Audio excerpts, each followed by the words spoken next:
Hello twelfth class, welcome back on साया commerce classes. एक ऐसा चैनल स्टूडेंट जहां पर आपको कॉमर्स सब्जेक्ट की क्लास फ्री ऑफ कॉस्ट मिलते हैं।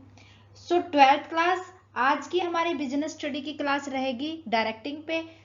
आज की क्लास में हम डायरेक्टिंग का ओनली इंट्रोडक्शन देखेंगे कि डायरेक्टिंग का मीन क्या होता है, डायरेक्टिंग की कैरेक्टरिस्टिक्स क्या होती है। देखते हैं मीनिंग ऑफ डायरेक्टिंग। डायरेक्टिंग की अगर मैं बात करूँ स्टूडेंट, देखो कहीं भी जाते हैं हम, डायरेक्शन की हमें नीड होती है कि हमें उस साइड जाना है या उस साइड जाना है। आपको आपके फ्रेंड के घर जाना है, आपको याद नहीं कि कहाँ जाएंगे आप, उसका घर कहाँ है, तो आप किसी से आइडिया लेते हो कि मेरे को वहां जाना है, मॉडल टाउन गली नंबर 16। तो आप किसी से आइडिया लोगे ना, पूछोगे कि भाई ये मॉडल टाउन गली नंबर 16 कहाँ पर है, तो आप बता देगा वो आपको कि आप ना लेफ्ट जाके राइट मुड़ जाना, फिर सामने वो गली आ जाएगी। तो क्या हुई, डायरेक्टिंग हुई, आपको डायरेक्शन दी ना उसने, तभी आप वहां पर पहुंचे। तो इसी तरीके से जब हमें अपनी ऑर्गेनाइजेशन के गोल को कंप्लीट करना है तो हमें इंस्ट्रक्शन की जरूरत होती है, कुछ गाइडिंग की जरूरत होती है, सब मोटिवेशन की जरूरत होती है, और कोई लीडर की भी नीड होती है ताकि वो हमें गाइड कर सके। ठीक है, तो ये ऑल जितनी भी एक्टिविटीज होती हैं ये डायरेक्टिंग कहलाती है। क्लियर है? Directing means giving instruction, guiding, counseling, motivating and leading the staff in an organization in doing work to achieve organizational goal. कि अपने गोल को अचीव करने के लिए, ऑर्गेनाइजेशन के गोल को अचीव करने के लिए अपने स्टाफ को गाइड करना, इंस्ट्रक्शन देना, उनको मोटिवेट करना, उनको लीडिंग करना, ये सारे के सारे एक्टिविटी करना ताकि वो अच्छे से काम कर सके, वो डायरेक्टिंग कहलाता है। Directing is a key managerial function to be performed by the manager along with planning, organizing, staffing and controlling. जो डायरेक्टिंग होता है वो मैनेजरल फंक्शन का एक की पॉइंट होता है, जो कि किसके साथ परफॉर्म किया जाता है, प्लानिंग के साथ, ऑर्गेनाइजिंग के साथ, स्टाफिंग के साथ और कंट्रोलिंग के साथ। जितना ये इंपॉर्टेंट होते हैं उतना ही इंपॉर्टेंट डायरेक्टिंग होता है। From top executive to superior supervisor perform the function of directing and it take place accordingly wherever superior or subordinate relation exist।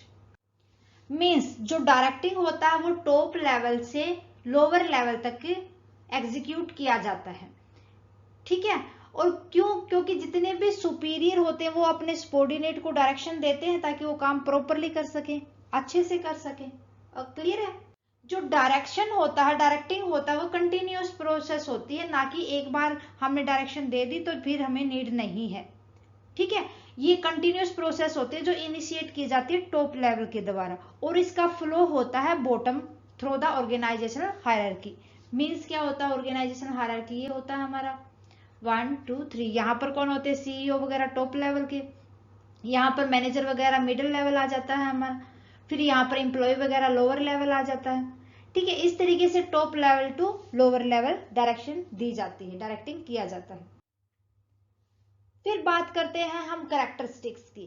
Characteristics में फर्स्ट कैरेक्टरिस्टिक हो जाती है परवेसिव फंक्शन। क्यों कहेंगे भाई परवेसिव फंक्शन? क्योंकि जो परवेसिव फंक्शन इसीलिए कहा जाता है कि जो डायरेक्टिंग होता है ना वो हर लेवल के लिए जरूरी होता है।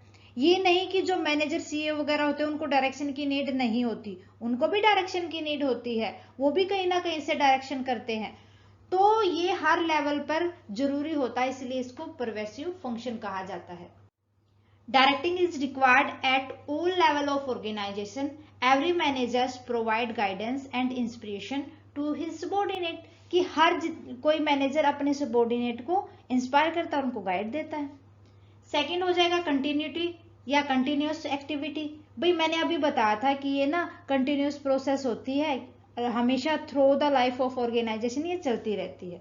ठीक है, direction is a continuous activity as it is continuous throughout the life of organisation. जितने टाइम तक हमारी ऑर्गेनाइजेशन रहेगी उतने टाइम तक भी डायरेक्टिंग की जाएगी। ह्यूमन फैक्टर, भाई डायरेक्शन किसको दी जाती है, डायरेक्टिंग किसको किया जाता है? सुपीरियर करते हैं अपने सबॉर्डिनेट को। ह्यूमन फैक्टर होते हैं, कोई किसी भी असेट वगैरह को, मशीनरी वगैरह को तो डायरेक्ट नहीं किया जाता। हाँ, मशीनरी वगैरह को जो डायरेक्टिंग किया जाता है ना, वो डायरेक्टिंग इस डायरेक्टिंग के अंदर नहीं आता। जब इंसानों को काम के प्रति उनकी परफॉर्मेंस को बढ़ाने के लिए उनको डायरेक्शन दी जाती है ताकि वो अच्छे से काम करे, तो वो होता है डायरेक्टिंग। वो तो ऑपरेट की जाती है मशीन वगैरह, तो इसलिए ये ह्यूमन फैक्टर होता है। Directing function is related to subordinate and therefore it is related to human factor. Subordinate से रिलेट करती है, इसीलिए किससे रिलेटेड होती है, ह्यूमन फैक्टर से। Since human factor is complex and behaviour is unpredictable, direction function become important. कि भाई जो ह्यूमन होता है ना, इंसान होता है, वो बहुत ही कॉम्प्लेक्स होता है, उसका बिहेवियर होता है वो अनप्रिडिक्टेबल होता है, उसका अंदाजा नहीं लगा सकते किस टाइम पर वो क्या सोचता रहता है। तो इसलिए उसको डायरेक्शन की नीड होती है ताकि वो अच्छे से अपना काम कर सके और टाइम टू टाइम उसको मोटिवेशन मिलता रहे। देन आता है कैरेटिव एक्टिविटी। कैरेटिव एक्टिविटी के अंदर ये आ जाता है कि जो भी उन्होंने प्लान बनाया है उस प्लान को वो कन्वर्ट कर सके अपनी परफॉर्मेंस के द्वारा। डायरेक्शन मिलेगी तभी तो कर पाएंगे, अगर डायरेक्शन नहीं होगी तो वो इनएक्टिव हो जाएंगे, जो जितने भी फिजिकल रिसोर्सेज होते हैं वो मीनिंगलेस हो जाएंगे। So direction function help in converting plan into the performance. Without this function, people become inactive and physical resources are meaningless. भाई लोग देखो सोच तो होंगे, उनका बिहेव ही ऐसा होता है पीपल्स का, एम्प्लॉय का। अगर उनको डायरेक्शन नहीं मिलेगी, भाई ये काम करना, आपको ये काम करना नहीं, अगर कोई नहीं बताने वाला होता है ना तो वो काम करते ही नहीं एम्प्लॉयज। ठीक है। सो एग्जीक्यूटिव फंक्शन होता है। भाई एग्जीक्यूटिव क्यों होता है कि जो डायरेक्शन होती है वो मैनेजर के द्वारा अपने सबॉर्डिनेट को दी जाती है। वो सबॉर्डिनेट को कहते हैं कि भाई आपको ये काम करना है, तो जो सबॉर्डिनेट को जो इंस्ट्रक्शन मिले हैं उसके सुपीरियर से वो उसको जरूर फॉलो करते हैं ताकि वो अपनी जॉब पर बने रहें। अदरवाइज वो अपने सुपीरियर की बात नहीं मानेंगे तो उनको जॉब से हटा दिया जाएगा। So direction function is carried out by all the manager and executive at all level throughout the working of an enterprise. A subordinate receive instruction from his superior. ठीक है भाई, काम के लिए बने रहने के लिए उसको काम तो करना पड़ेगा, अपने जो मैनेजर है उनकी बात माननी पड़ेगी, तो वो डायरेक्शन ही तो होती है, डायरेक्टिंग ही तो किया जाता है उनको। ओके। फिर लास्ट आता है डेलीगेट फंक्शन। डेलीगेट का मतलब क्या होता है, सबसे पहले तो आपको यही समझना है। भाई यहाँ पर जो सुपीरियर मैनेजर होते हैं ना, वो अपने काम को किन से करवाते हैं, जो इम्प्लॉय होते हैं, लेबर होते हैं, उनसे करवाते हैं। तो डेलीगेट किया ना उन्होंने अपने काम को। So direction is supposed to be function dealing with human being. Human behaviour is unpredictable, मैंने अभी बताया था, बाय नेचर। नेचर से आते हैं वो चीज, वो अपने आप नहीं होते अनप्रिडिक्टेबल, उनको काम बताओगे तभी वो करेंगे। Conditioning of the people's behavior toward the goal of the enterprise is what the executive does in this function. कि पीपल वही काम करेंगे, पीपल्स का बिहेवियर ऐसा होता है कि अपने ऑर्गेनाइजेशन के गोल को पूरा करने के लिए जो उनको काम कहा जाता है ना वो उसी को करते हैं, उसी को फॉलो करते हैं। Therefore it is termed by having delicacy in its tackled human behaviour. इसीलिए उनको डायरेक्शन दी जाती है ताकि उनके बिहेवियर से टैकल किया जा सके, उनको समझाया जा सके, उनसे काम करवाया जा सके। ठीक है, तो ये थी कैरेक्टरिस्टिक्स ऑफ डायरेक्टिंग। उम्मीद करती हूँ कि आपको समझ आया होगा मीनिंग क्या होता है डेलीगेट मतलब डायरेक्टिंग का, और डायरेक्टिंग की कैरेक्टरिस्टिक्स क्या क्या होती है।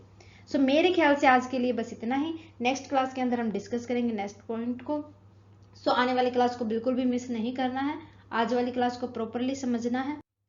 फिर भी कोई डाउट रहता है आज वाली क्लास या पहले कोई भी क्लास हो उसके अंदर, तो आप मुझे कमेंट करके बता सकते हैं। जितना जल्दी पॉसिबल होगा मैं आपके कमेंट पे रिप्लाई करूंगी। क्लास कैसी लगी आज की कमेंट करके बताएं। अच्छी लगे तो प्लीज लाइक और अदर स्टूडेंट के साथ ज्यादा से ज्यादा शेयर करें। थैंक यू स्टूडेंट, मिलते हैं नेक्स्ट क्लास में। Bye bye and take care.